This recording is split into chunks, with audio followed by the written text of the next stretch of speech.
두 번째 시간은 최근에 뭐 좀 모르겠습니다. 이번 주만 놓고 봐도 최근에 IT 쪽이 또 굉장히 좋은 모습도 보이고요. 또 내년 초에도 뭐 CES나 이런 쪽에 또 이슈도 있고 최근에 뭐 XR, VR 뭐 이런 부분들 그리고 경기와 관련해서 우리가 이제 뭐 TV라든지 이런 쪽이 스마트폰이 내년에 또 좀 안 좋을 것 같긴 한데 어떤지 궁금한 어떤 섹터입니다. 네. 그런 부분 관련해서 또 깊이 있게 말씀을 주실 키움증권의 김지산 센터장님 나오셨습니다. 안녕하세요. 안녕하세요. 안녕하십니까. 네, 반갑습니다. 개인적으로 제가 참 궁금한 게 저는 이제 히스토리를 잘 몰라가지고요. 예, 예. 왜 센터장님은 LG 쪽의 이슈가 이렇게 많이 같이 이렇게 말씀들이 되는지를 잘 모르겠는데요. LG전자를 한 20년 동안 이제 커버를 했었고요. 네네. 그래서 이제 제가 뭐 제 스스로 얘기할 때 저는 뭐 LG산이다 내지는 뭐 LG가 조금 이제 시들시들해지니까 요즘엔 전지산이라고 얘기하면서 배터리도 좀 얘기하고 있고요. 네. 그러니까 LG그룹에 대한 애정이 좀 사실 많은 게 사실이고 네. 이슈가 될 때마다 좀 고맙게도 저를 좀 많이 불러주신 것 같아요. 아 그래요? 혹시 20년 동안 커버를 하셨다고요? 그렇죠. 예. 2000 거의 2000년부터 2020년까지요. 예, 예. 혹시 뭐 한 기업만. 그 프로야구 선수단도 LG 쪽 지원. 야구는 물론 키움 히어로즈 응원하고 있고요. 키움으로나 예. 이번 뭐 한국 시리즈. 아유, 예. 가을 내내 그냥 목소리가 안 돌아오고 있습니다. 열심히 응원해가지고. 어, 뭐 그 한국 시리즈 끝나기 전에는 절대로 이제 못 나오셨다는 이야기가 또 있습니다. 연락을 주시면 제가 계속 야구장에서 전화 받았거든요. 네, 그러셔갖고 이 방송 출연이 힘들었다는 그런 제가 비하인드 스토리도 전해드린 것 같습니다. 예, 저는 개인적으로 두산 팬인데요. 아, 예. 이번에 또 양의지 선수가 또 다시 돌아와서 기대를 많이 갖고 있습니다. 새해 어떤 또 내년에 또 한국 시리즈에도 같이 우리가 또 한번 만나보는 어떤 그런 것도 괜찮아요. 그러기를 바라겠습니다. 네. 예. 뭐 작가님은 야구 별로 아이고, 야구 쪽은 제가 잘 모릅니다. 아, 그래요? 네, 스포츠는 제가 유일하게 보니 바둑밖에 없어요. 네. 체스 있으시잖아요. 그렇죠. 이제 한국 스포츠는 이제 바둑만 네, 봅니다. 네네. 그러시군요. 알겠습니다. 자, 사슬이 길었네요. 아무튼 뭐 오늘 여러 가지 이슈 관련해서 말씀을 주실 것 같은데요. 사실 뭐 최근에 보면 사실 우리가 이렇습니다. 뭐 코로나 팬데믹 시기에는 이게 또 어느 정도 돈을 가지고 뭐 TV도 좀 사고 뭐 이렇게 보복 소비라고 꼭 이야기할 것까지는 아니지만 그때 시기에 뭐 TV도 사고 뭐 냉장고도 사고 좀 가전을 굉장히 많이 이렇게 우리가 사면서 LG전자라는 이런 쪽도 또 그때 좀 괜찮은 모습도 있었고요. 근데 이제 내년을 또 바라보면 최근에 그 수요가 끝났기 때문에 조금 이제 최근에 TV 같은 경우도 좀 어려워지고 있고 LCD 가격도 굉장히 좀 많이 빠져 있고 그래서 뭐 대형 LCD TV 요즘에 이렇게 TV에서 홈쇼핑 보면 엄청나게 사고 싶을 만큼 가격이 싸잖아요. 예. 그런 부분들이 분명히 있습니다. 그리고 스마트폰 전략도 보면 내년에 이제 조금 올해보다는 좀 나아진다고 봤는데 그 전망치도 좀 더 낮춰지고 있는 것 같아요. 뭐 증가는 하지만 상당히 증가율을 좀 낮춰서 잡아서 좀 뭐 내년에 글로벌 뭐 스마트폰 출하 뭐 13억대 초반 정도까지 이렇게 조금 보수적으로 보는 시각도 많은데요. 전반적인 그 IT에 대한 이슈를 조금 한번 간추려 주시면 좋겠습니다. 박 프로님이 다 말씀하셔가지고 죄송합니다. 저는 조금만 이제 양념만 네, 좀 네. 더해보도록 하겠습니다. 네, 네, 일단은 전기전자 업종에 대한 투자 전략 좀 말씀드려보고 네. 스마트폰, TV, 배터리 또 네. 기회가 되면 XR 기기까지 네, 네. 주요 시장 전망과 이슈 하나씩 곁들여서 좀 말씀을 드려보도록 할게요. 일단은 저희 업종에 대한 투자 전략인데 그 거시 환경이 악화되면서 우리 IT 세트 시장은 침체가 좀 가속화되는 모습이에요. 준비한 차트 한번 좀 보시면요.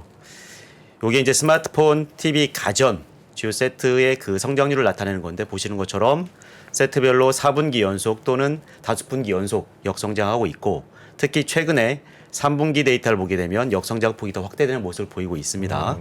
특히 TV를 비롯한 디스플레이 부품하고 중국 스마트폰 부품을 중심으로 고강도 재고 조정이 진행되고 있고요. 그나마 다행스러운 거는 전장 부품은 차량용 반도체 수급 이슈가 완화되면서 좀 확연한 회복세를 보이고 있습니다. 자, 지역별로 보면 유럽이 최악이죠. 전쟁 영향에다가 에너지 위기까지가 더해지는 결과를 좀 봐야 될 것 같고 이에 비해서 인도를 포함한 아시아는 상대적으로 양호한 걸로 파악되고 있습니다. 저희는 상반기 중에 좀 재고 건전화 과정을 거치면서 하반기에는 좀 수요가 회복될 걸로 보고 있고 그렇다고 보면 업종 주가도 1분기를 좀 지나면서 투자 매력을 부각될 수 있다고 보고 있습니다. 실적을 본다면 올해까지는 좋았습니다. 3년 연속 역대 최고 실적을 경신하고 나면 내년에는 어쩔 수 없이 감익이 불가피할 걸 예상하고 있습니다. 저희 업황이 좀 개선될 수 있는 전제 조건을 말하라고 한다면 저희는 키워드는 완화라는 말로 표현할 수 있을 것 같아요. 즉 중국의 제로 코로나 정책이 좀 완화돼야 될 거고 그다음에 우크라이나 전쟁이 종료돼야만이 지정학적 리스크가 완화될 거고요.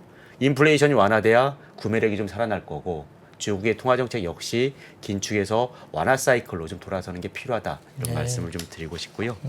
또 하나 말씀드리고 싶은 거는 이제 글로벌 공급망 재편 영향을 계속 저희가 주시해야 됩니다. 이제는 뭐 미중 갈등이든 지정학적 리스크든 생산 차질 이런 것들이 변수가 아닌 상수가 되고 있다는 거죠. 특히 이제 배터리 업계는 IRA에 대한 대응 정책을 마련하는 기업이라든지 미국의 그 거점을 확대하는 기업을 중심으로 주목할 필요가 있다라고 좀 말씀을 드리고 싶고, 마지막으로는 침체기이기 때문에 굉장히 그 성장이 희소해지는 시기고, 성장에 따른 그 프리미엄은 더 확대되고 있는 것 같습니다. 뭐 당연하지만 2차 전지가 성장을 주도하고 있는 과정에서 폐배터리 재활용 시장이 새롭게 부상을 하고 있고요. 폴더블 폰이 대중화를 시도하고 있고, XR 기기하고 로봇이 태동하고 있는 부분 주목해야 될 거고, OLED는 이제는 QD까지를 포함해서 생태계가 좀 활성화되고 있는 부분이 그나마 저희 업종에서 성장을 얘기할 수 있는 영역이라는 생각이 듭니다. 네. 그러면 이제 전반적인 얘기를 해주셨는데 좀 더 이제 깊게 들어가 보면은 예, 뭐 예. 스마트폰 이걸로 시작하면 될 것 같은데요. 이 폴더블 폰 이거 잘 됩니까? 그렇죠. 엄청 성장하나요? 어때요? 그나마 이제 스마트폰을 말씀드리면 우울한데, 이 우울한 스마트폰 시장에서 유일한 희망이 이제 폴더블 폰이 될 것 같아요. 네. 일단 스마트폰 시장만 본다면 올해 9% 역성장할 걸 예상이 되고, 내년에 그나마 3% 성장세로 돌아설 걸로 예상을 하고 있어요. 기대하는 거는 모든 IT 세트 중에서 스마트폰이 침체 기간도 가장 길었고 네. 침체 폭도 컸기 때문에 반대로 좀 선제적인 회복 가능성을 염두에 두고 있고요. 물론 그러려면 당연히 중국의 제로 코로나 정책이 완화돼야 되는 부분을 주목해야 될 필요가 있겠고, 자, 생산기지 재편 이슈가 좀 부각되고 있습니다. 요즘도 계속 얘기되지만 그 중국의 폭스콘 정제호 공장에서 좀 네. 폭동이 일어나면서 아이폰 네. 생산 차질이 길어지고 있어요. 네, 네. 이에 따라서 그 애플도 내년에는 인도의 생산량을 150% 늘리겠다는 얘기를 하고 있고, 네. 그 삼성전자도 베트남의 생산 비중을 40%대로 낮추겠다는 얘기를 하거든요. 그렇다고 본다면 부품업체들이 이런 글로벌 선두권 업체들의 생산지 재편과 호응할 수 있어야만이 성장을 누릴 수 있겠다 이런 생각이 좀 듭니다. 참고로 이제 삼성전자 같은 경우는 그 올해 스마트폰이 2.6억 대인데 내년에도 2.7억 대, 2억 7천만 대 수준으로 좀 정체될 걸로 예상이 되고요. 그나마 폴더블 폰하고 그 갤럭시 S 전략폰 위주의 성장을 시도할 것으로 예상이 되는데, 자, 폴더블 폰 얘기를 좀 드려볼게요.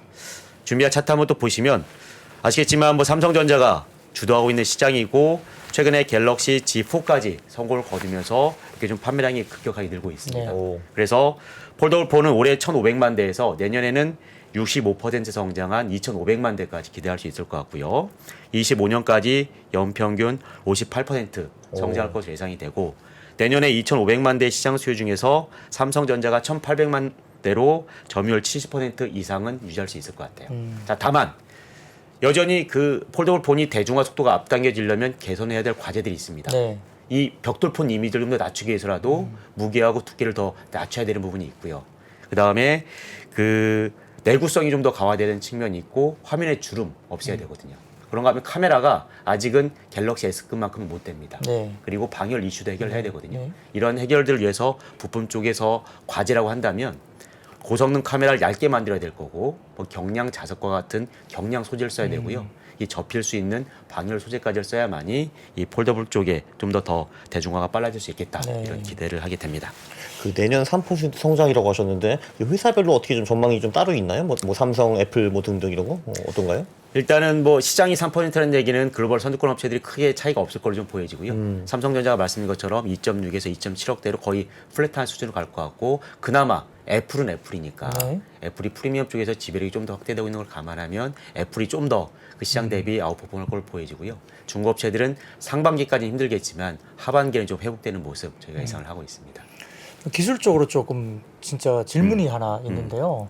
이게 힌지라는 게 있잖아요. 그렇죠. 근데 그 힌지 부분이 이제 뭐 중국 쪽에 브랜드 업체들은 또 뭐 물방울 힌지라고 해서 또 나름 이제 뭐 개발을 하고 접히는 부분에 그 주름이 뭐 상당히 뭐 개선됐다는 뭐 주장도 하면서 이제 만들고 있는데, 일부에서는 이제 중국의 힌지 기술이 아직은 그래도 멀었다. 왜냐면 이제 뭐 우리가 이제 폴더블 폰을 하면 이렇게 각도가 이렇게 세워지는데 그러면 한국의 삼성폰은 이제 다들 이렇게 딱 세우면 딱 그대로 고정이 되잖아요. 근데 중국 폰은 그게 좀 힘도 못 받거나 뭐 일부 이제 그게 좀 약간 과장된 뭐일 수도 있지만 힌지에 대한 기술이 아직은 좀 멀었다는 말도 많은데요. 그 부분은 기술적으로 어떻게 봐야 될까요? 사실 아직은 이제 중국 물론 이제 스마트폰 업체들 뭐 그 오포, 화웨이, 뭐 네. 아너, 샤오미까지 이제 네. 폴더폰을 출시했기 때문에 본격적으로 경쟁 구도에 그 참여했다고 볼 수 있겠지만 아직까지는 네. 모든 기술적인 로드맵은 삼성전자가 네. 주도하고 있다고 봐야 될 거고 네. KH바텍을 비롯해서 이 힌지 기술도 우리 가장 앞서 있기 때문에 네. 말씀하신 물방울 힌지라든지 이런 새로운 기술도 삼성전자가 가장 먼저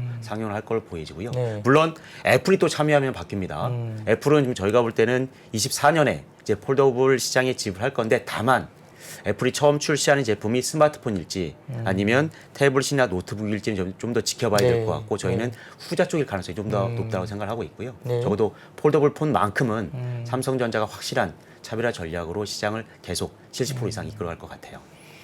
지금 그 개인적으로 센터장님이 아직도 LG 폰을 쓰시는지 궁금한 사람들이 굉장히 많아가지고 질문을 한번 좀 해야겠습니다. 굳이 뭐 이렇게 커밍아웃 하라 그러면 저는 이제 아이폰으로 바꿨고요. 예. LG가 이제 뭐 스마트폰 사업을 그만뒀기 때문에 네. 저도 이제 그동안의 마음의 짐을 좀 내려놓고 아이고. 네. 아이폰 쓰니까 좋더라고요. 근데 이제- LG가 빨리 그만두기 잘했다 이런 생각이 들어요.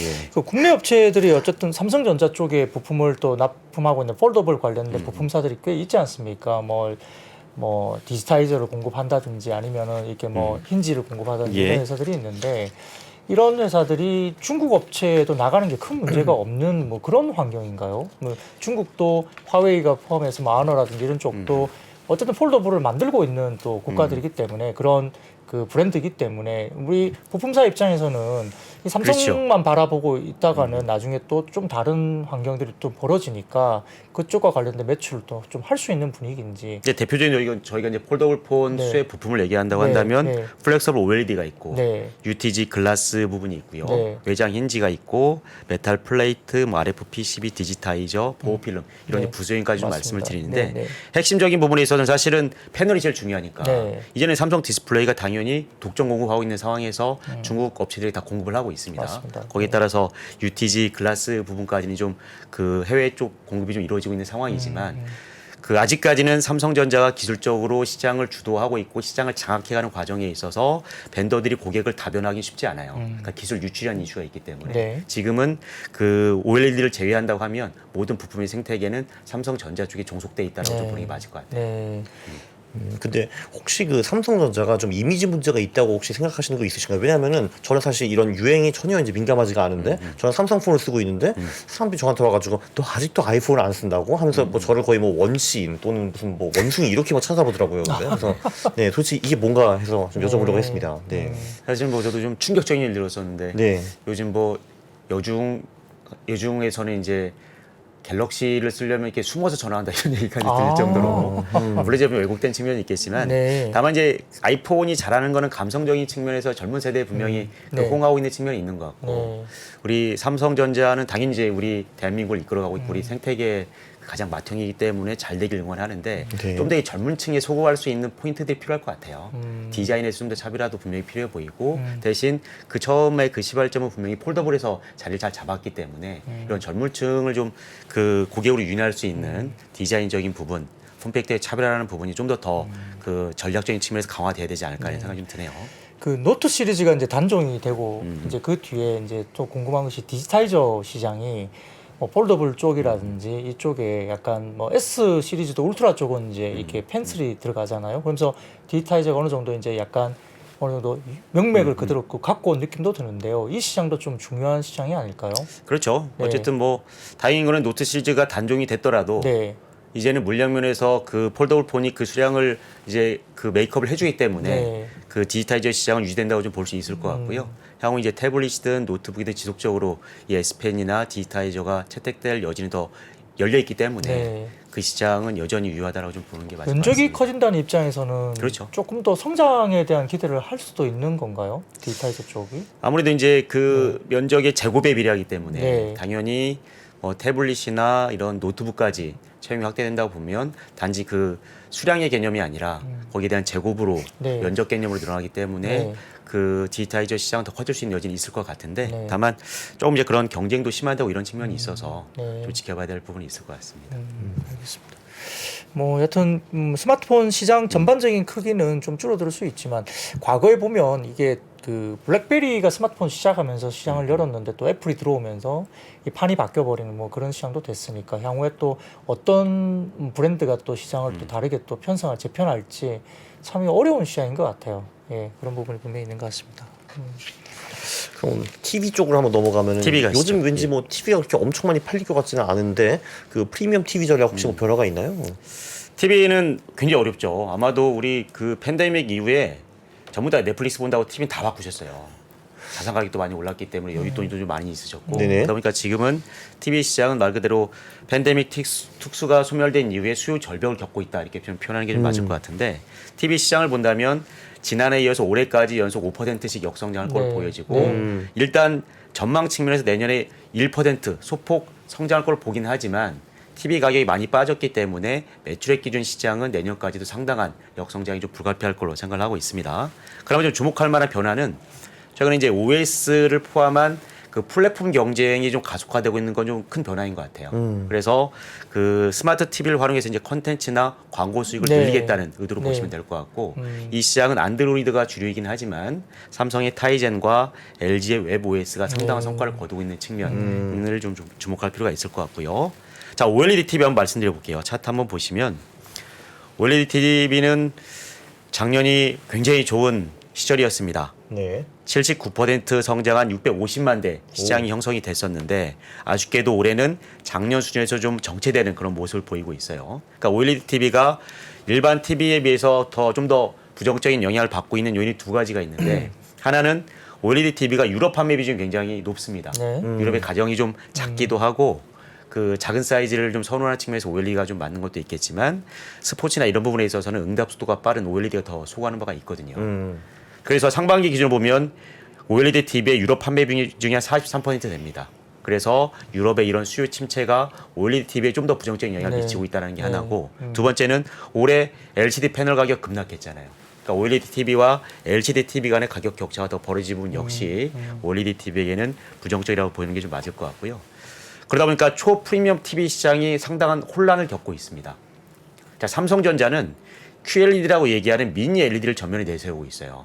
근데 이 미니 LED는 보급이 상당히 미흡한 상황이고 네. 그런가 하면 우리가 LG 디스플레이 쪽에서 기대했던 거는 삼성전자가 올해 화이트 OLED 쪽에 진입하는 걸 기대했지만 삼성전자가 WOLED 쪽을 일단 그 시장 진입을 유보한 상태고요. 그 대신 QD OLED를 내놔가지고 가격적인 측면에서 화이트 OLED 진영을 견제하고 있고 차세대 디스플레이라고 얘기하는 마이크로 LED는 여전히 수요를 잡기 어려워서 지금 답부된 상태거든요. 네. 그래서 올해가 어떻게 보면 이 초프리미엄 TV 전략이 굉장히 혼란을 겪고 있는 시기다라고 좀 말씀을 드릴 수가 있겠고 미니 LED TV 관련해서 하나만 더 분해서 말씀드려보면 저희가 볼 때는 좀 포지셔닝의 모호성이 분명히 있습니다.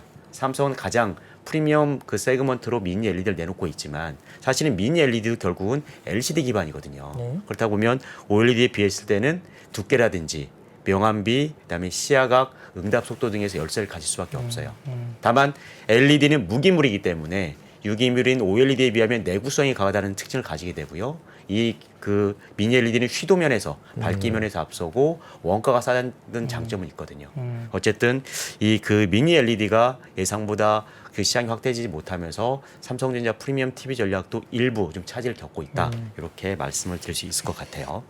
부장님도 어떻게 그 주식을 위해서 OLED TV를 사셨습니까? 저는 10년 전에 삼성전자에서 나온 LED TV를 LED 10년 전 가격에 500만 원 정도 55인치 기준. 그때 그게 이제 스마트 TV도 되면서 3D 네. TV 기능이 있는 TV였어요. 오. 그 단종됐습니다. 나오다가 네. 예. 안 팔려가지고 네. 제가 모델 사고 난 다음에 거의 시장에서 그냥 바로 빠져버렸거든요. 가격에 문제가 있었고요.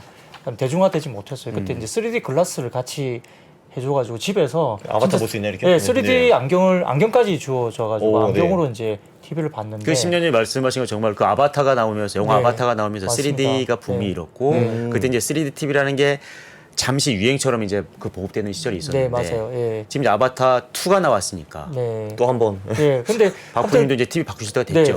근데 그 TV를 지금도 쓰고 있는데 네. 전혀 문제 없이 너무 깨끗하게 잘 나와요. 그래서 그런데 이제 우리가 오다 보면 지금 뭐 저도 이제 좀 헷갈리긴 하지만 OLED라는 거와 그다음에 QD OLED, 그다음에 뭐 OLED도 뭐 여러 가지 미니 OLED, 미니도 있고요. 네. 이게 뭐 너무 어려운 거예요. 근데 이제 QD라는 게 제가 뭐 맞는지는 모르겠지만 콘덤 닷을 맞습니다. 말을 하는 예, 거잖아요.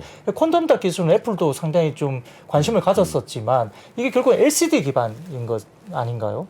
QD OLED는 OLED 기술이죠. 아, QD OLED는 OLED고. 그러니까 화이트 OLED보다는 분명히 진화된 개념인 건 맞아요. 네. 그러니까 화이트 OLED는 사실은 RGB 패널을 하나로 겹치면 흰색이 되기 때문에 네. 이 흰색 화이트 OLED 자체가 광원으로 활용이 되는 거고 RGB 컬러는 컬러 필터를 통해서 그 형성을 하거든요. 맞아요. 예. 어떻게 보면 아주 완전한 OLED라고 얘기할 수는 없겠지만 QD OLED는 블루 OLED를 광원으로 씁니다. 네. 그리고 R하고 G는 네. 이제 퀀텀 닷 소재를 활용해서 네. 빛을 내는 그런 구조가 네, 되거든요. 네, 네. 그래서 화이트 OLED보다는 좀 더 진화된 개념으로 볼 수가 있는 거고 네. 그래서 휘도라든지 뭐 시야각 이런 부분에서 좀 더 개선된 그런 솔루션으로 보시는 게 QD OLED라고 보시면 될 것 같아요. 조금 전에 그 10년 전 500만 원 얘기를 하셨는데 요즘은 얼마인가요? 그런 TV들이? OLED TV는 뭐 요즘에 저런 거. 뭐 워낙 인치가 커져가지고 65인치 OLED 네. 뭐 한 200만 원이면 삽니다. 아. 예. 오히려 65인치 디플레이션이 있었네요, 이게. 뭐 네. 그러니까 LCD는 더 뭐 85인치 때도 되게 좀 싸게 거래가 되고 있어서 아, 네네. 하나 사고 싶을 정도로 이제 규모로 크기로 보면 그렇긴 한데 음. OLED 살려면 그래도 조금 LG 건 좀 조금 단가가 그래도 비싼 거. 블랙 프라이데이 때 뭐 우리 네. TV를 가장 싸게 파니까요. 뭐 직구를 고민해 보시는 것도 방법이지 않을까. 올해 네. 같은 경우는 좀 약간 될 수 있어요. 왜냐하면 재고 수준 아까 잠깐 말씀하셨지만 예. 재고의 이슈가 좀 있을 수 있는 뭐 연말일 것 같아서 네네. 그럴 수는 있습니다. 근데 여하튼 뭐 이게 뭐 OLED TV 쪽은 좀 뭐 경기에 따라서 이렇게 비싼 것들을 다시 살까에 대한 부분들은 좀 있는 것 같고요. 여러 가지 조금은 생각해 봐야 될 게 있는데 아무튼 이제 뭐 삼성전자가 WOLED를 뭐 이렇게 채용하느냐 안 하느냐에 따라 LED 디스플레이가 뭐 맞아요. 1000만 대 정도까지 뭐 가이던스를 잡다가 삼성전자가 그걸 포기하니까 뭐 한 700만 대 수준인가 조금 확 떨어지고 그래서 이제 오늘 가이던스가 조금 이제 LED 디스플레이가 확 떨어지면서 조금 이제 아쉽게 이렇게 되는 부분들이 있었는데 뭐 내년에는 어떻게 볼까? 아까 QD로 이제 약간 견제를 하고 있다고 삼성을 그렇죠. 보시는데 예. 이게 만약에 대중화되고 조금 경기가 좀 풀리면서 물량이 나가야 되면 WOLED를 결국 채용할 수밖에 없나? 근데 그게 정말 이루어질까? 뭐 고민들이 많은 것 같아요 시장에서는. 네. 일단은 삼성 입장에서는 QD OLED 가격을 좀 많이 낮춘 상태입니다. 네. 올해 3월에 출시한 이후로 지금은 화이트 OLED 대비 QD OLED 가격 1.3배 이하로 떨어지면서 가격적으로 이제 견제하고 있다는 표현을 좀 쓰고 있는 거고요. 내년에도 일단 삼성은 QD OLED 중심으로 좀 가져갈 겁니다. 네. 다만 이제 QD OLED는 캐파가 제한되어 있기 때문에 일단 내년까지는 물량 크게 늘기는 어렵다 이렇게 좀 봐야 될 것 같고 삼성전자가 여전히 화이트 OLED를 채용할 가능성은 열려 있습니다. 다만 지금은 삼성전자도 그다지 급하지는 않거든요. 네. 어차피 시장 수요가 좀 좋지 않은 상황이기 때문에 그렇다고 보면 LG 디스플레이와의 또 그런 추가적인 협의는 필요하겠지만 상당히 좀 우호적인 조건을 제시한다고 하면 삼성전자도 화이트 OLED 시장에 진입할 가능성은 충분히 열려 있다고 좀 보여지고요. 그렇게 되면 화이트 OLED와 QD OLED가 경합하는 과정에 있어서 OLED 생태계는 더 활성화될 여지는 분명히 있습니다. 뭐 그런 환경이라면 가격을 좀 더 낮출 수 있는 효과도 있을 수 있다고 보면 저희 뭐 소비자 입장에서는 나쁘지는 않은 것 같아요. 예. 실제로 뭐 구매를 하기 위한 뭐 이렇게 기다리고 있는 사람 대기자들은 뭐 OLED가 좀 더 떨어지면 상당히 좀 매력적인 뭐 구간이 될 수도 있겠다 생각도 들거든요. 이 TV 산업 같은 경우는 영업이익률이 어느 정도 나오나요? TV가 이제 정상적이면 5% 정도의 그 수익성이 나와야 되는데 네. 지금 TV는 역사적으로 볼 때 가장 힘든 시기인 것 같아요. 그 네. 정도라고 좀 봐야 될 거고 지금 삼성전자를 제외한 TV 업체들은 3분기 전부 다 적자로 돌아가는 상황이고 네. 삼성전자도 아까 말씀드린 플랫폼 비즈니스 이런 부분의 성과가 있기 때문에 흑자 기조가 유지되고 있지만 지금은 재고나 가격 하락이라는 측면 그리고 경쟁 비용의 증가라는 측면에서 볼 때는 가장 힘든 시기가 지금 3분기, 4분기 지나고 있고요. 블랙 프라이데이와 이번 월드컵을 계기로 좀 재고가 건전화된다고 하면 내년 상반기에는 좀 수익성이 반등할 여지가 있을 것 같습니다. 그럼 뭐 관련된 패널 업체라든 이런 쪽은 뭐 내년 상반기 정도에 한번 노려볼 만하다고 보실까요? LCD 패널 가격이 이제 좀 바닥을 다지고 있는 그런 상황이긴 한데 네. 가격 자체가 워낙 많이 빠져 네, 있죠. 맞아요. 캐시 네. 코스트 정도까지 빠져 있기 네. 때문에 그 LG 디스플레이가 뭐 LCD 쪽에서 수익을 내기는 어려울 것 같고 반대로 우리 기업들은 어서 빨리 LCD 쪽에서는 이제 그 발을 빼는 철수 전략을 속도를 내는 게 맞을 거고 OLED 위주의 또 체질 전환을 빠르게 하는 것만이 유일한 지금 답으로 보시는 게 맞을 것 같아요. 네. 그래야만이 좀 이런 디스플레이 쪽에서 수익을 확보할 수 있을 걸로 좀 보여지고요. 네, 알겠습니다. 자, 그러면 우리가 이제 많이들 또 궁금해하시는 배터리 분야가 예. 또 있습니다.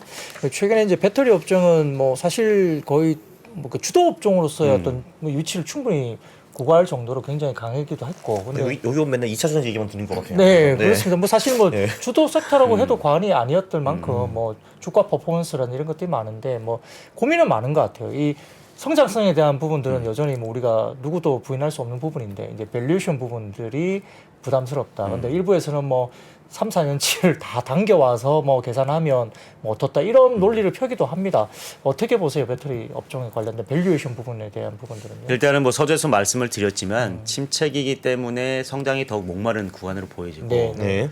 성장이 굉장히 희소해지면서 성장에 대한 프리미엄을 더 주는 구간은 맞는 것 같아요. 네. 네. 그러다 보면 지금 모든 산업을 통틀어서 가장 2030년까지 확실한 성장을 얘기할 수 있는 유일한 분야가 배터리이기 때문에 네. 이 배터리에 대해서 밸류된 프리미엄을 충분히 주는 건 맞을 것 같고요. 네. 물론 PR이 뭐 30배가 맞을지 50배가 맞을지는 더 지켜봐야 되는 부분이지만 적어도 IRA라는 또 새로운 환경에 있어서 국내 기업들이 더 경쟁력을 높이고 점유율을 높여갈 수 있는 그리고 그 사업의 속도를 더 빠르게 내는 과정에 있어서는 그런 밸류션 프리미엄은 충분히 네. 그 합리적이라는 생각이 들고 상대적으로 우리 배터리 셀 업계가 되든 뭐 양극재 업체가 되든 그 밸류션이 싼 종목이 있다고 한다면 더 그 투자 매력이 높아지는 그런 네. 시기라고 보여지고 네. 대표로 제가 좀 이따 말씀드릴 삼성 SDI 같은 경우가 배터리 셀에서는 뭐 그런 맥락에서 보면 성장성과 밸류션 매력을 같이 갖추고 있다. 네. 이렇게 좀 말씀드릴 수 있을 것 같습니다.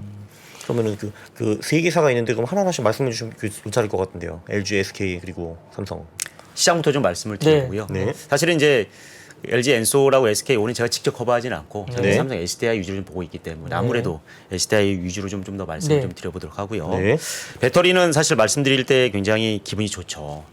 계속 뭐 우리 그 스마트폰, TV는 계속 어두운 경제 침체 국면을 네네네. 얘기해야 되지만 예. 말씀인 것처럼 여전히 좀 밝은 성장을 하고 있고 네. 확실한 성장을 보여주고 있기 때문이라도 우리도 주식이라는 측면에서 볼 때 굉장히 전망이 밝아 보이는 건 사실인 것 같고요. 지금 데이터 잘 나오고 있어요. 네. 전기차는 이제 유럽의 에너지 위기까지도 넘어서는 모습인데 오. 일단 전기차 데이터 한번 확인해 보면 9월까지 69% 성장해서 드디어 700만 대가 넘어가는 모습입니다. 네. 오. 참고로 이제 작년에는 120% 성장을 했기 때문에 여기에 비하면 성장세는 둔화되는 모습이지만 이제 전기차 침투율이 12%까지 높아지는 모습이고 올해 확실한 변화는 드디어 미국이 성장의 주축으로 부상하고 있다라는 부분 우리가 좀 봐야 될 것 같고요. 물론 그 전기차도 성장의 저요인들이 있습니다. 그 중에서 뭐 차량용 반도체 수급 이슈라든지 중국의 봉쇄나 생산 차질 네. 이런 요인들이 계속 완화되고 있고 대신 그 이면에 그 유럽의 에너지 그 위기하고 전력 요금의 상승이라는 부분은 여전히 발목을 잡고 있는 건 사실인 것 같아요.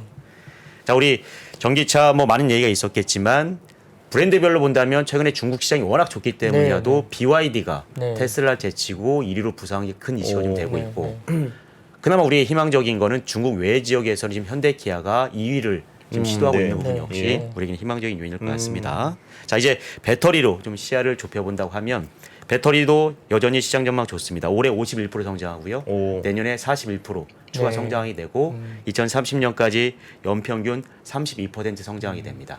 자, 우리가 배터리를 말씀드릴 때는 이 신기술에 대한 리더십도 굉장히 중요하다는 얘기를 합니다.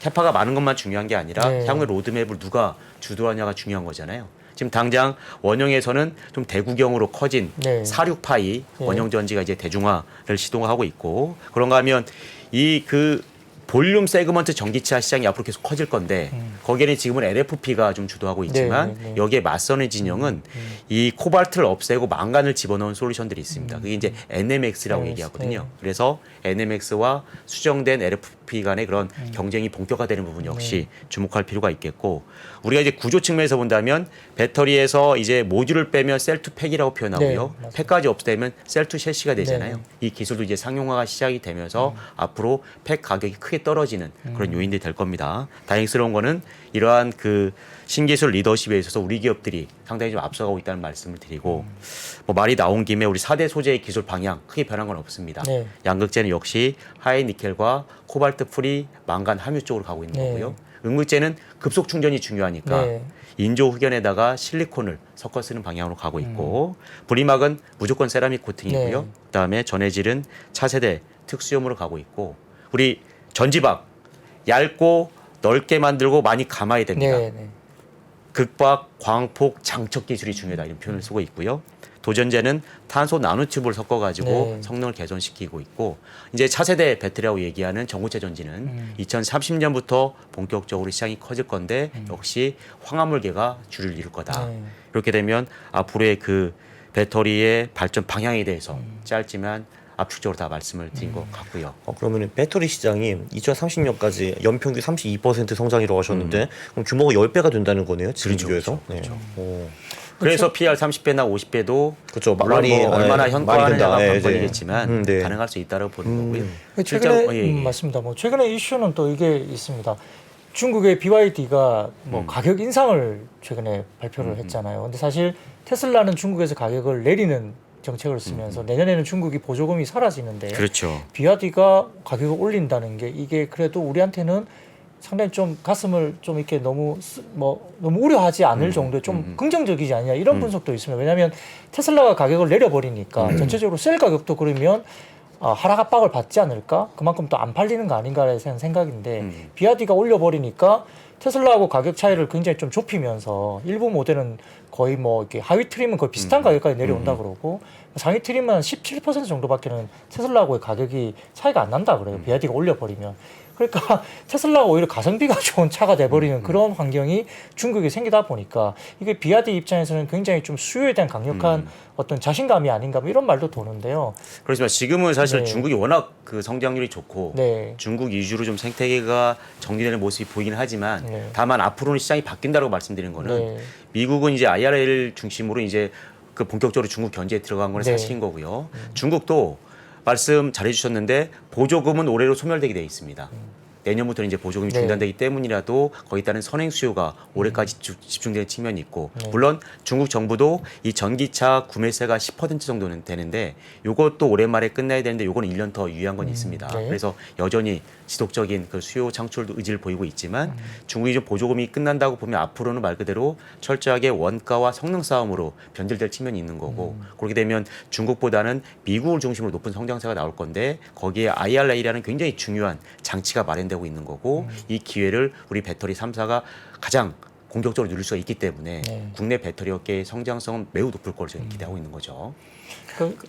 네, 그 배터리 쪽에서는 뭐 말씀하신 뭐 니켈이라든지 뭐 리튬이라든지 코발트, 망간 이런 거를 다 수입을 해와야 되는데 그렇죠. 혹시 원자재 공급 쪽에서 좀 문제가 생기거나 아니면 원자재가 너무 비싸지거나 그런 문제가 좀 있지 않을 수 있나요? 어떤가요? 그래서 이제 그거를 달리 질문을 바꿔보면 이제 미국 IRA가 가장 큰 화두고 네. 여기에 이제 우리 기업들이 어떻게 대처할 수 있냐가 가장 중요한 투자 포인트가 되는 거거든요. 네. 근데 이제 일단 결론부터 말씀드려보면 단기적으로는 좀 우려되는 부분도 있어요.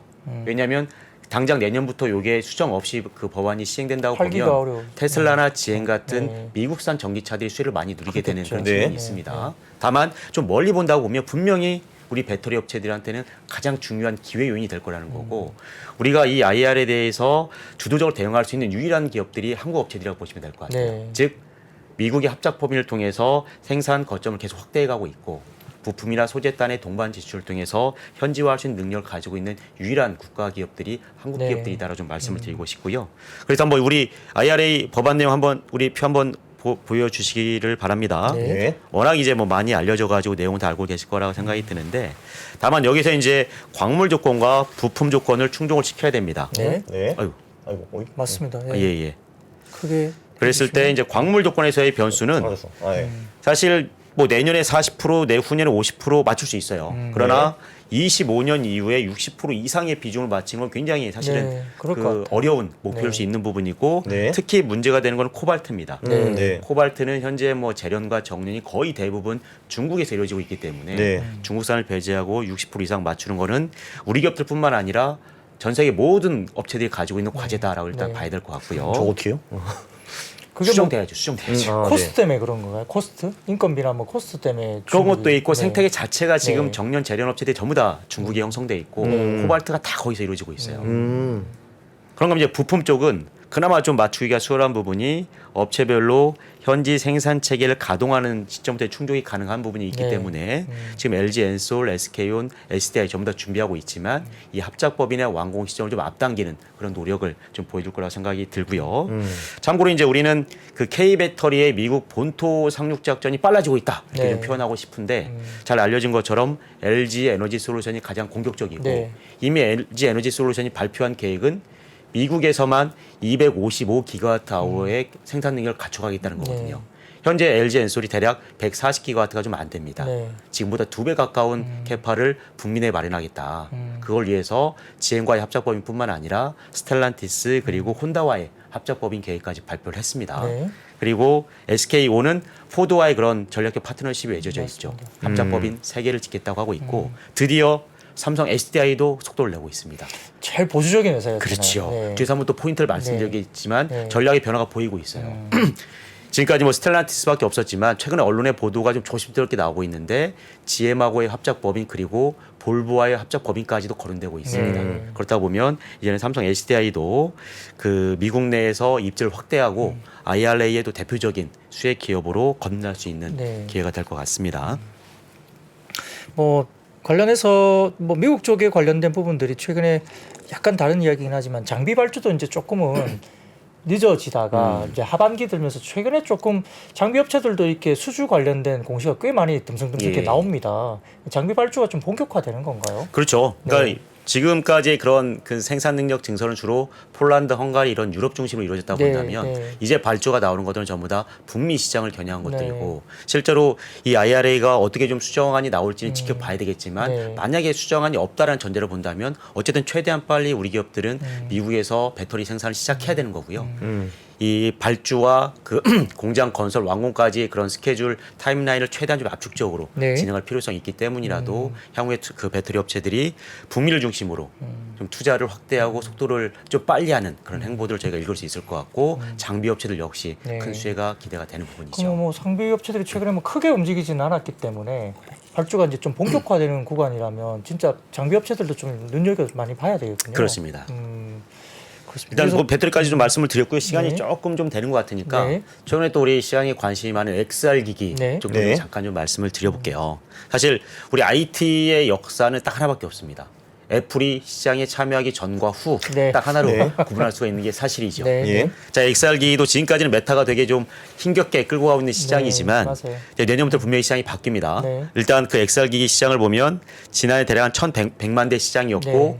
70% 가까운 성장을 이뤘어요. 네. 하지만 올해는 7% 성장한 1,200만 대 수준에 멈출 걸로 보여지고 역시 XR 기기도 경기 침체 영향이 불가피하고 이 홈 엔터테인먼트 단말기 수요 둔화 영향에서 벗어나기가 어렵고요. 그런가 하면 메타를 비롯해서 주요 OEM들이 신모델 출시를 예고한 상태다 보니까 네. 대기 수요로 전환된 이런 전반적인 요인들이 올해는 XR 기기가 일시적으로 쉬어가는 그런 배경이 됐다라고 네. 좀 말씀을 드릴 수 있을 것 같고요. 자, 내년에 바뀝니다. 애플이 이제 첫 XR 기기로서 MR 헤드셋 출시를 예고한 상태고 네. 그렇게 되면 시장이 큰 변화를 맞이하게 될 텐데 지금까지 XR 기기는 철저하게 VR 기기 중심이었습니다.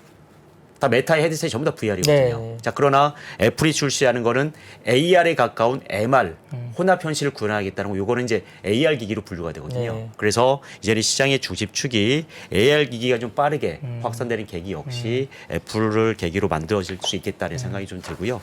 참고로 이제 그 애플이 내년 1분기 늦어도 2분기에는 헤드셋을 출시할 걸로 좀 보여지고 그리고 나면 AR 글라스를 출시하게 되는데 네. 그거 역시도 빠르면 24년이고 늦어도 25년에는 출시할 걸로 보여집니다. 네. 내년에 출시할 MR 헤드셋은 어느 정도 좀 사양이 좀 알려지고 있는 것 같은데 M2 칩셋이라든지 리얼리티 OS와 같은 전용 칩셋과 OS를 애플이 개발하고 있는 상태이고 카메라가 무려 10개 이상 장착이 네. 됩니다.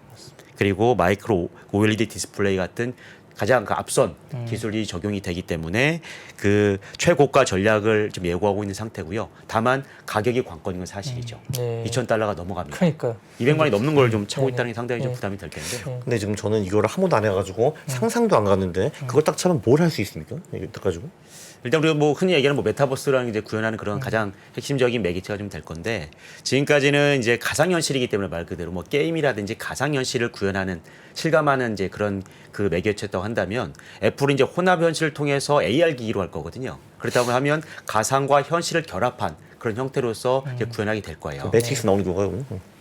그것보다는 뭐 스포츠나 콘서트 이쪽이 좀 활용도가 높을 것 같습니다. 이미 우리 지금 아이폰도 보시면 이미 네. 3D 기능들이 다 구현되고 있잖아요. 네네. 사실은 그 이미 그 AR 관련한 그 앱만 애플 쪽에 14,000개 이상이 있습니다. 네. 특히 이제 교육적인 측면이라든지 뭐 여러 가지 산업적인 측면, 하다못해 군사적인 측면까지도 이 AR을 그러니까 가상현실과 실제를 결합한 이런 그 활용도는 굉장히 많아지는 거거든요. 이 안에서 시뮬레이션 이렇게 다 할 수 있는 거군요. 그렇죠, 이렇게. 그렇죠. 네. 예. 진짜 뭐 가보면 네. 이게 끼고요. 네. 이렇게 뭐 이렇게 스카이다이빙 하는 뭐 그런 거 있잖아요. 네. 뭐 그런 것도 현실이 되고 하늘을 보라 해서 이렇게 반짝반짝 불을 켜놓고 하늘을 보니까 이제 별자리에 대한 그렇죠. 스토리를 이렇게 쭉 설명하는 학습 그런 프로그램도 가장 있더라고요. 쉽게 생각할 수 있는 건 우리가 뭐 과학 시간에 아, 학생들이 네네. 수업하는데 헤드셋을 끼게 되면 이 교실에서 공룡이 뛰어다니게 되고 천체의 별들이 이렇게 네. 보여지는 네. 이런 훨씬 더 좀 그 학습 효과가 높은 환경들이 구축될 수 있는 게 역시 AR 환경이라고 좀 보여지고요. 네. 다만 이제 말씀드린 것처럼 내년에는 물량에서 큰 기대는 하기 어렵습니다. 네. 200만 원 이상의 그 판가로 한다면 100만 대 이하의 좀 그 판매량을 기대할 수 있겠지만 AR 글라스가 출시되게 되면 전혀 다른 이제 시장이 구축이 될 거고 물량도 1,000만 대 이상 충분히 기대할 수 있을 걸로 좀 보여지고요.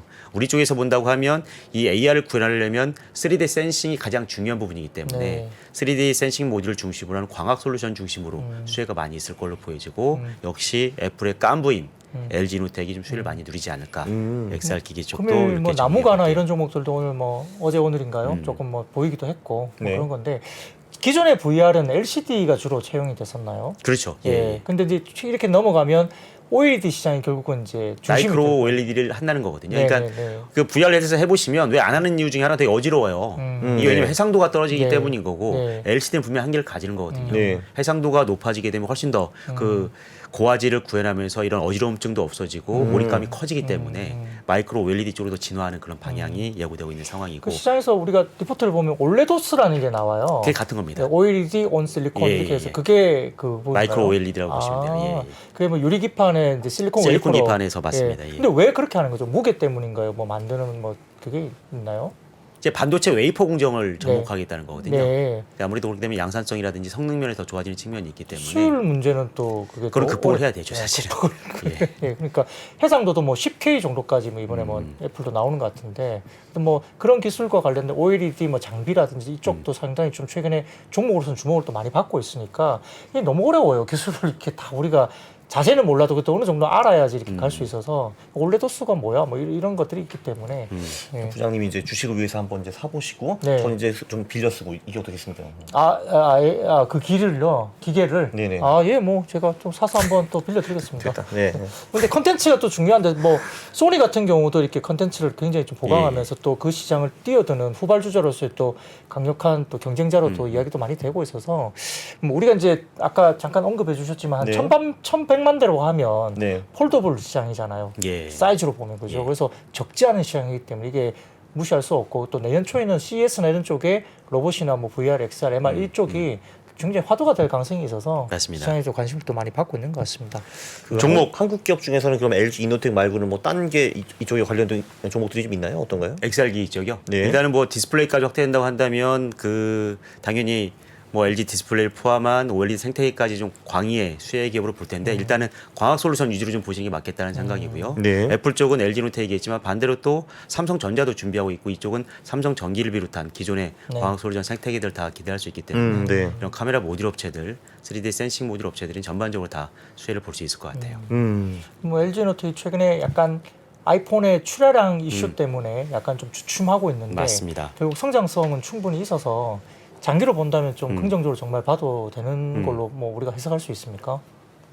종목 얘기 좀 자연스럽게 그러면 넘어가 볼게요. 네, 네. 그렇게 또 하겠습니다. 종목을 해야 또 영양가 있으니까. 저희 업종에서 이제 저는 가장 그 최우선 종목은 삼성 SDI 말씀을 드립니다. 네. 지차전지 중에서 그렇습니다. 네, 전기전자 제가 커버하는 종목 중에서 가장 좋게 보이는데 일단은 이제 우리가 그동안 삼성 SDI의 약점은 특히 이제 북미 시장을 중심으로 자동차 전지가 너무 소극적이라는 평가를 네. 좀 많이 받았죠. 맞아요. 네. 그래서 LG 엔솔이나 CATL에 비하면 밸류에이션도 낮고 시가총액도 작은 네. 그런 모습을 좀 보여줬는데 제가 강조하고 싶은 거는 이제 드디어 삼성 SDI도 자동차 전지의 전략 변화가 엿보이고 굉장히 공격적인 행보를 보이고 있다. 이 부분을 좀 말씀드리고 싶고 방금 전에도 말씀드렸지만 북미도 스텔란티스로 끝나는 게 아니고 이제는 GM과 볼보 이런 후보들이 언급되고 있는데 사실 LG 엔솔은 더 잘하기 힘들어요. 북미 시장에 진출한 모든 OEM들과 손을 잡았습니다. 네. 자 그러나 OEM들은 배터리를 한 개 업체에서만 조달하는 게 아니라 그렇죠. 당연히 네. 세컨 벤더, 서드 벤더가 필요한 건데 파나소닉은 굉장히 그 원통형 중심이지만 소극적이고 네. CATL 같은 중국 벤더들은 배제해야 되잖아요. 네. 그렇다 보면 글로벌 OEM들이 남아있는 러브콜을 게 보낼 수 뭐, 있는 네. 가장 확실한 파트너는 삼성 SDI라는 거죠. 네. 실제로 고출력, 고효율, 각형 전지를 공급할 수 있는 기업은 전 세계에서 SDI밖에 지금 없습니다. 네. 네. LG 엔솔과 SK오는 파우치 위주니까요. 그런 면에서 이제 SDI의 공격적인 행보가 그 성과를 낼 거라고 좀 보여지는 거고 또 하나는 아까 말씀드릴 때 그 테크놀로지 로드맵이 중요하다고 말씀드렸는데 네. 삼성 SDI가 46파이 원형 전지 곧 성과를 내고 양산에 들어갈 거로 좀 보여지고요.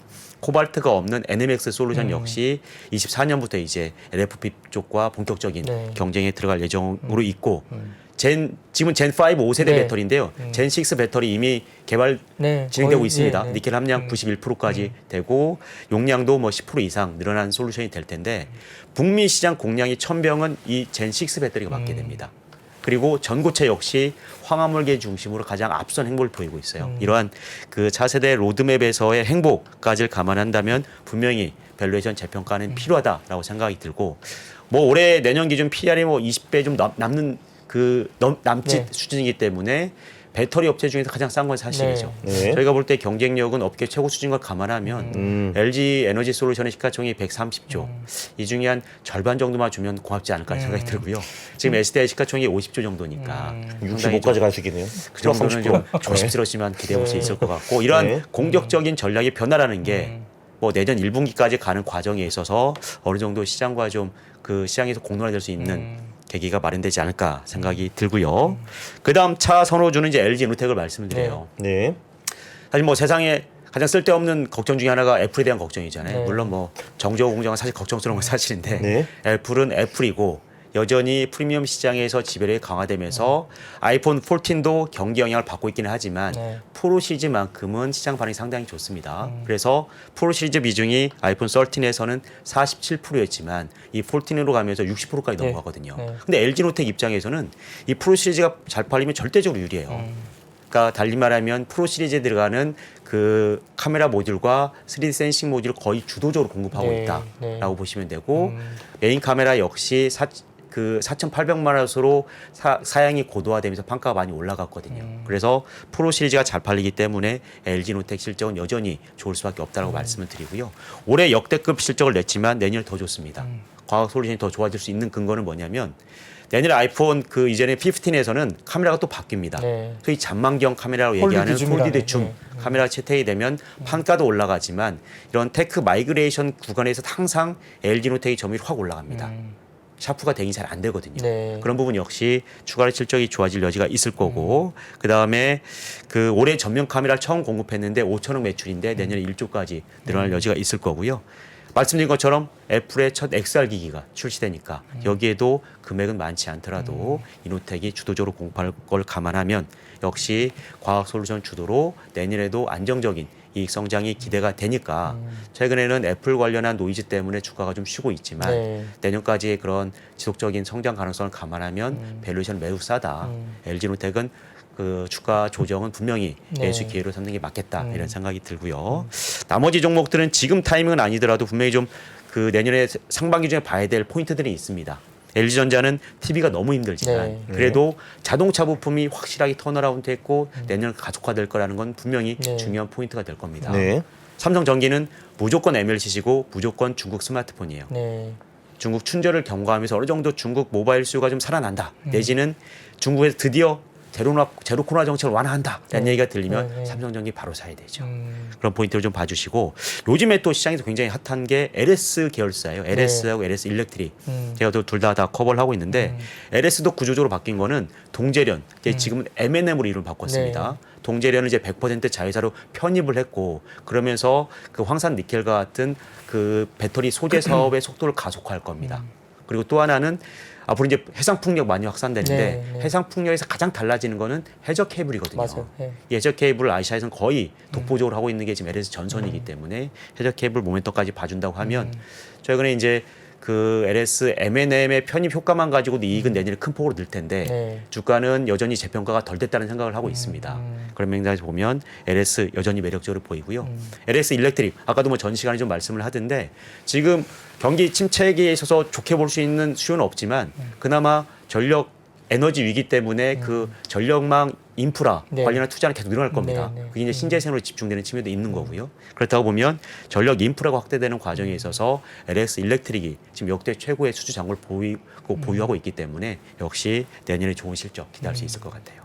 그 삼성전기 같은 경우는 일부 일본 업체가 실적 발표하면서 그 중국 내에 스마트폰 재고가 어느 정도 소진된 것 같다 이렇게 말 나오면서 한번 막 확 튄 적이 있잖아요. 그게 맞는 말인가요, 분위기가? 사실 아직은 좀 시기상조로 보여져요. 네. 그러니까 말씀드린 것처럼 세트 수요가 계속 안 좋은 상황이고 네. 이게 아직은 좀 완화되고 있다는 조짐이 보이지 않고 MLCC 수요의 50%가 중국 스마트폰이에요. 네. 근데 지금 중국이 계속 안 좋잖아요. 네, 네. 어쨌든 제로 코로나 정책이 좀 완화돼야만이 네. 중국에서도 재고 조정 일단락되고 다시 춘절 이후의 수요에 대비한 재고 리스타킹 사이클이 진행돼야만이 네. MLCC 가격이 좀 안정을 찾을 수 있거든요. 아직은 그 시그널은 좀 보이고 있지는 않고 1분기 중에 저희가 좀 확인해봐야 될 포인트일 것 같습니다.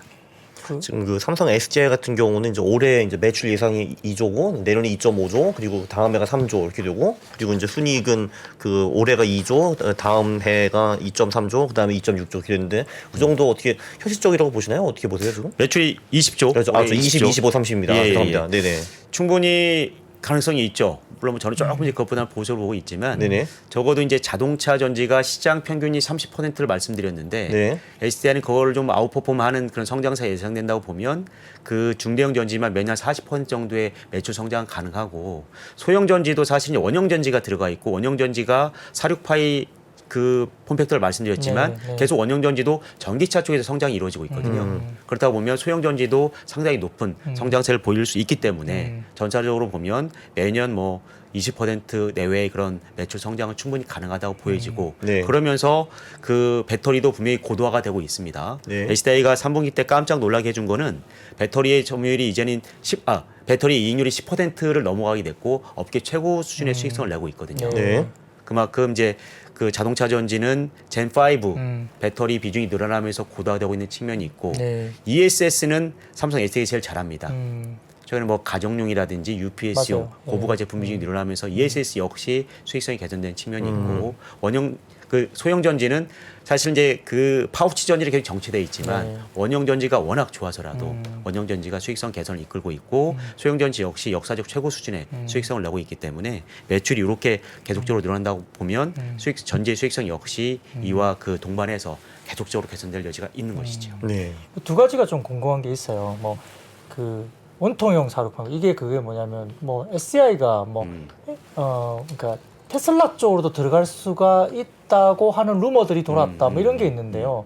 그런 가능성이 좀 있는 어떤 뭐 환경이 있는 건지도 궁금하고요. 두 번째로는 4680 배터리로 넘어가면 기존에 이제 우리가 기술적으로는 정확하게 모르지만 이 습식 공정에서 건식 공정으로 이제 변한다 뭐 이런 이야기들이 있는데 그게 좀 어떤 차이가 있는지 좀 궁금은 하거든요. 너무 깊게 들어오시니까 제가 좀 답변드리기 굉장히 어려운데 네네.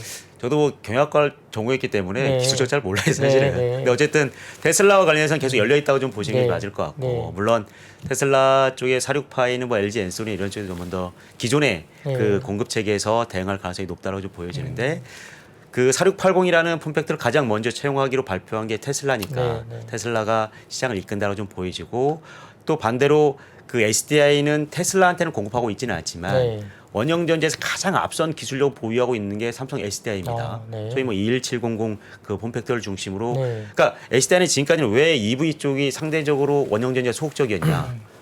전동공구가 훨씬 더 그 마진이 높고 좋은 시장이니까 네, 그런 거예요. 그러니까. 네, 네. 전동공구는 고출력 네. 제품이 들어가는 거고 그 시장이 50% 이상을 삼성 SDI가 장악하고 네. 있거든요. 이렇게 수익성이 좋은데 굳이 이거보다 20%싼 가격에 전기차 쪽에 공급을 해야 되냐 그런 전략적인 판단이 있었던 거고 네. 물론 이제는 좀 달라진 환경이라고 좀 보는 게 맞을 것 같고요. 그 테슬라한테도 열려 있겠지만 테슬라 말고도 우리 언론 보도를 보면 BMW라든지 현대그룹도 전부 다 이 46파이 폼팩터에 관심을 가지고 있기 때문에 이 OEM들이 선택할 수 있는 벤더는 한 2개 정도밖에 없다. 그렇다고 보면 삼성 SDI에게는 상당히 큰 기회다라고 좀 말씀드릴 수 있을 것 같고요. 그다음에 뭐 건식 공정으로 가는 부분 역시 테슬라가 주도하고 있는 그런 제조 공정이 좀 변화가 되는 거고 네. 그렇게 되면 뭐 그 성능이나 측면에 더 개선될 여지가 있거든요. 네. 거기에 이제 어느 정도 뭐 생산성이 뒷받침될지 좀 봐야 되겠지만 그 부분 역시 그 배터리 밀도를 높이는 굉장히 중요한 그 테슬라의 로드맵에 있기 네. 때문에 그분도 반드시 가는 방향으로 저희는 생각하고 있습니다. 그 LG 이노텍 찾아봤는데 이 친구는 지금 그 순이익이 한 1조 정도 되는데 시가총액이 7조 그러니까 퍼가 한 6배 7배 정도인데 그러니까 조금 전에 좋은 얘기 굉장히 많이 해주셨잖아요. 근데 그건데도 불구하고 지금 이렇게 싼 이유는 뭔가요 지금? 저희가 과학적 분석을 해보면 올해 순위가 한 1.2조, 네. 내년 한 1.3조, 6배네. PR이 네. 6배가 좀 안 되는 네. 상황까지 좀 가고 있는데 그 말씀드린 것처럼 지금은 그 아이폰 관련 노이즈가 가장 큽니다. 네. 그래서 뭐 아이폰 역시 경기 침체 영향을 받고 있고 네. 중국에서 발생하는 생산 차질 이슈가 지금 이노텍 주가에도 좀 부담을 주고 있는 건 사실이고요. 또 하나는 올해가 너무 좋았어요. 그러니까 작년에 영업이익이 1조 2천억 남짓인데 올해 1조 7천억까지 올라온 거거든요. 네. 그리고 아이폰 역시 3년 연속 성공을 거뒀잖아요. 네. 과연 내년에 더 좋아질 수 있느냐. 음. 이게 피크아웃에 대한 우려가 일부 존재하고 있는 건 사실이고 요것 때문에 좀 밸류에이션이 좀 낮게 형성되어 있는 건 맞지만 올해도 시작할 때 그랬거든요. 네. 올해도 과연 더 좋을 수 있냐라고 네. 했지만 실제로 이익이 대폭 늘어나는 모습이었고 그 전에도 아까도 말씀드렸지만 분명히 과학 솔루션 내년 달라집니다. 네. 폴리드 줌 채용될 거고 그다음에 전면 카메라 들고 여기에 이제 XR 기기 거기에 테슬라 자율주행 카메라까지가 있기 때문이라도 이러한 모멘텀에 기반하면 올해보다 내년에 더 좋은 쪽의 가능성이 저희는 굉장히 높다고 보여지고요. LG노텍이 이런 분기 실적을 더 계속적으로 상향되는 과정에 있어서 주가는 지속적으로 상승할 여지가 있다라고 저는 생각을 합니다. 전장용 카메라 같은 경우도 보면 어떻게 보면 스마트폰에 들어가는 게 한 4-5개 정도라면 전장용에 들어가는 게 자율주행 최고치에 올라가면 15개 정도까지 개수가 늘어나니까 맞습니다. 길게 보면 그쪽에서 상당히 좋은 포인트가 분명히 있는 것 같고 그럼요. 단가도 좀 다를 수 있고 그죠? 그리고 그 진입점이 굉장히 높고 성능에 대한 그 굉장히 장벽이 높기 때문이라도 네. 쉽게 밴드를 바꾸지는 않거든요. 이미 LG노텍뿐만 아니라 삼성전기가 지금 테슬라 시장은 양분하고 있는 거고 네.